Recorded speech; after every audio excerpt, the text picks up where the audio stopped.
How's it going, everybody? So what we're working on today is we're going to show you how to whiten a bait. Welcome to Doc's Painter's Corner. So first thing we started out with, I already did this step so you don't have to watch me do it. Scuffed up the bait. Took a 3M pad, just a fine pad.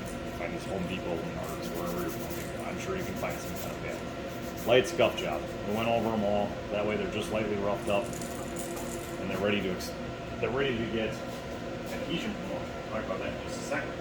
After they've been roughed up, this I didn't do yet, but after we touch the baits and got our hands all over them, what I like to do, I keep a rag and some alcohol in a spray bottle, just wipe them off.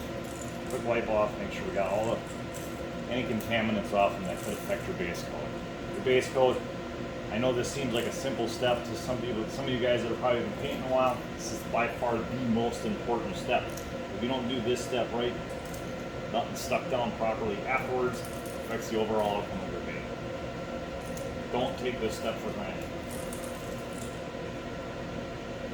So once we got these all wiped down, what we're going to do is go over them with a adhesion promoter.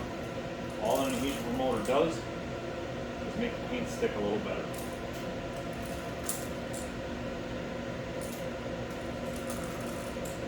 I line these baits up about a dozen at a crack.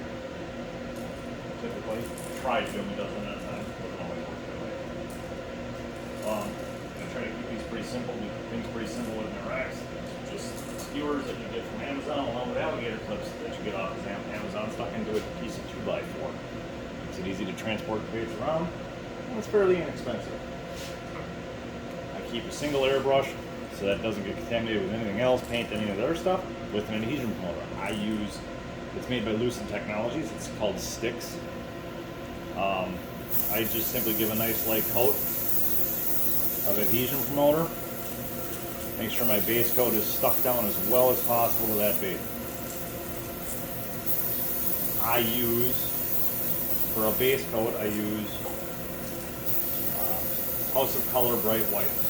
And I reduce it down to get the proper consistency so that I can shoot off. It'll come off the end of the needle without gumming up on the needle, so I can make very nice neat dots. It also gives you a very nice fine coat, nice fine base coat when you're whiting it in, because you don't want a really heavy build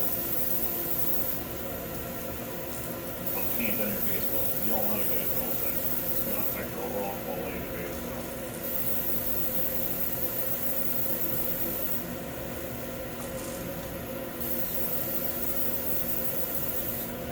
This particular brush is a Iwata Neo TRN2. It used to be my base gun. I cleaned it all up after it was moved on to bigger and better things, and it still worked. So I just wanted to use it for applying an adhesion promoter. So once that's on there, you got to give them a little bit to dry, but realistically, it doesn't take that long. I believe it suggests you can do it right away. I don't like doing it right away. I like giving it a little bit, but this first one I didn't shoot real heavy, so it should be okay to get white on there. I like using for just a white gun, what I have is a Grex siphon gun, and I get the bottle on the side to hold 3 ounces of paint because I go through a lot of white. Like I said, I reduced the white down kind of to a pretty light consistency, just because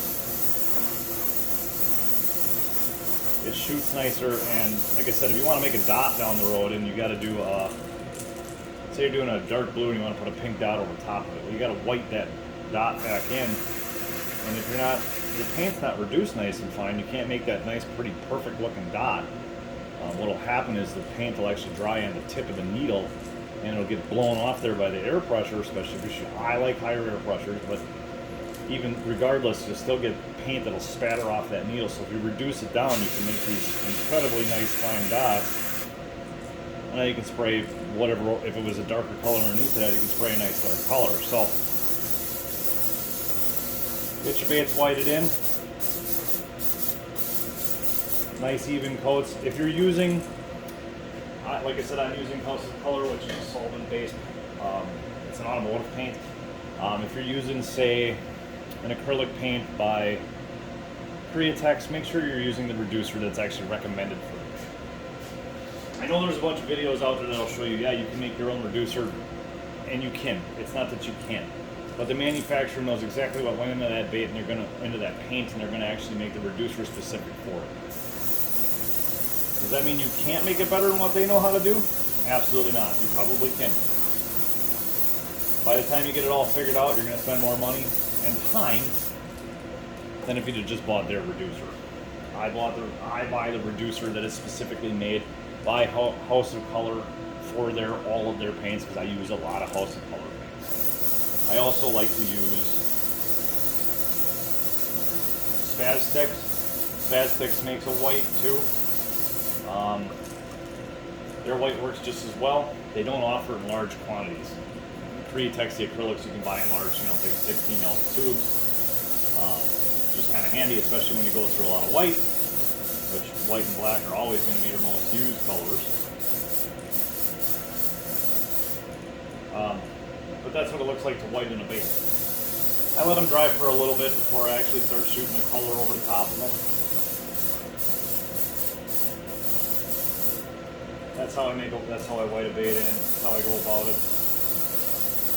There's going to be, if you're only using one airbrush, say you're using a Badger Patriot 105, for example, make sure between everything, like if you're going to shoot an adhesion motor, like I said, Stix is what I use. Bulldog is available too. That's an easy one to find on Amazon. I use that one as well. I just simply like the Stix better. Like I said, it was made by Lucid Technologies. Bulldog's pretty easy to get your hands on, because you can order right off Amazon. What I use, you cannot. Like I said, I use the reducer made for House of Color on their bright white. I really like their white. It really flows nice. I used the Createx white for a very long time, and I use the 4012 reducer to get the paint down to the right consistency, so it's very nice. The only big difference from this acrylics. Acrylics take a little bit longer to dry. Doesn't make them any better or worse. Just how I like to do it. And that's your end result. A bait that's ready for paint. So I hope this helps you guys out. We do offer this blank ourselves, so check them out on our website at www.docscustomcrankbaits.com. The upper right corner is going to be a tab that says Painter's Corner. You can find everything we use to put on this bait to make it happen. I hope this helps anybody out that's getting started in this. We also have a Facebook page, Doc's Painter's Corner on Facebook. It's a private group where we're going to bounce ideas. You're going to see these videos posted. So please come check us out there. If you got any questions, leave them in the comments below. And don't forget to smash that subscribe button. Thanks, everybody.